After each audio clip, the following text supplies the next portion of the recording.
Hi, it's Dennis Daly. Nice to have you along on All Week Theater, where we take a classic radio episode and play it out over 5 days. More Night Beat and Part 4.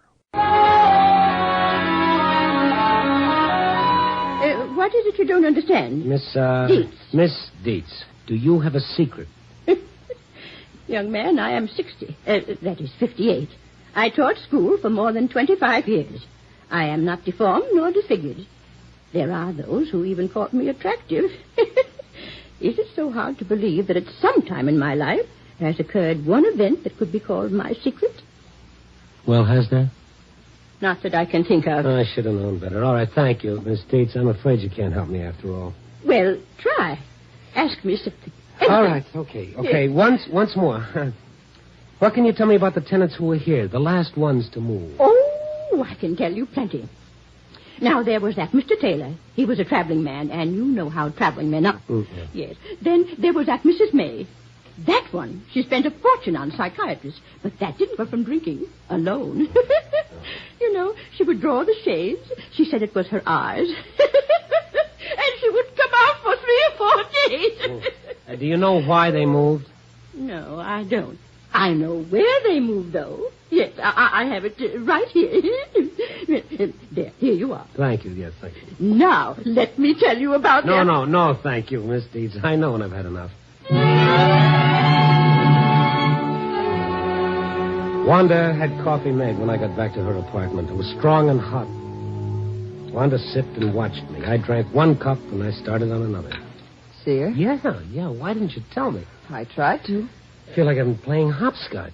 Yeah, I know what you mean. Oh, this whole thing is out of my line. I'm pulling out of it. Oh, well, that's just dandy. Now, wait a minute. If you've committed a crime and you're hiding, go to them and get it over. If not, they have detectives who can clear this up. No. I haven't broken any law. But there'd be publicity. I've seen it happen before. Pictures, names in the papers. Okay. All right. It's your ball game. We'll play your rules. I'll go see what I can find out from the ones that moved. You are going to help me? Sure, babe, sure. Promise me you'll stay right here, hmm? Oh, I won't try it again. Once was enough.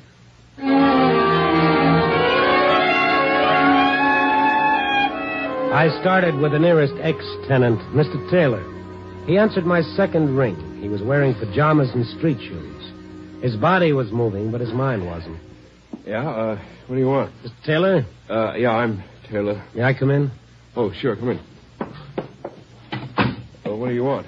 I want to ask you about the Walton Apartments. Walton? Who are you? Why did you leave the Walton Apartments, Mr. Taylor? What are you getting at? Did you receive threatening notes? Yeah, typewritten. What do you know about them? Was that why you left? Because someone knew too much? Take off, mister. I'm not buying. Were there phone calls, too? Calls when no one answered? You don't know when to quit, do you? First notes, then phone calls, now in person. So you're the one. The one what? One that drove you out? Proud of that, aren't you? You're pretty busy with that typewriter and that phone. Well, now I'll take my turn. Wait a minute. You got that wrong. Oh, you're the one who got it wrong, mister. I shouldn't have moved in the first place. I didn't write those notes. Yeah, I suppose somebody sent you. Well, I don't care which way it is. I got a message you can return. Now, listen to me. Listen long enough. I listened to that telephone, remember? I did not do... You want to back out. Should have thought of that before you rang my bell in the middle of the night. I'm trying to help. Help? Oh, that's a new one. Now, what you want? Well, this is what you're going to get. Will you let me explain? Sure. Come back any time. We'll talk about secrets.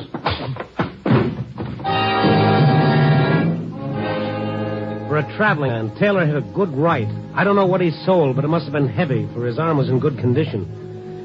When I came to, I was lying in the hall in front of his door like a watchdog.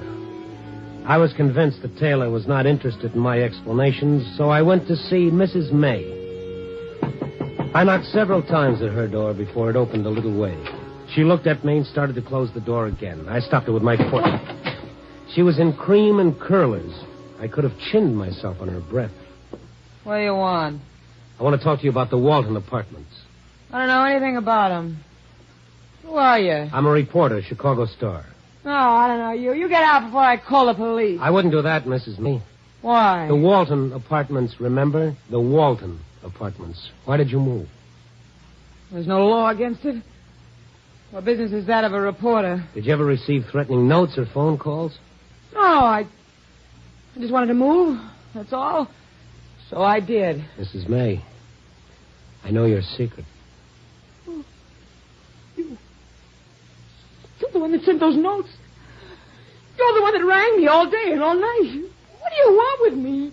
You can't blackmail me. I'll go to the police. I'll put a stop to this here. I'll put a stop to this. So you did receive typewritten notes? Man, not the papers. I'll do anything you say, but don't print anything in the papers. What do you want? Mrs. May, I'll pay anything, but don't tell my secret. And all the time, I thought it was her. She watched me all the time.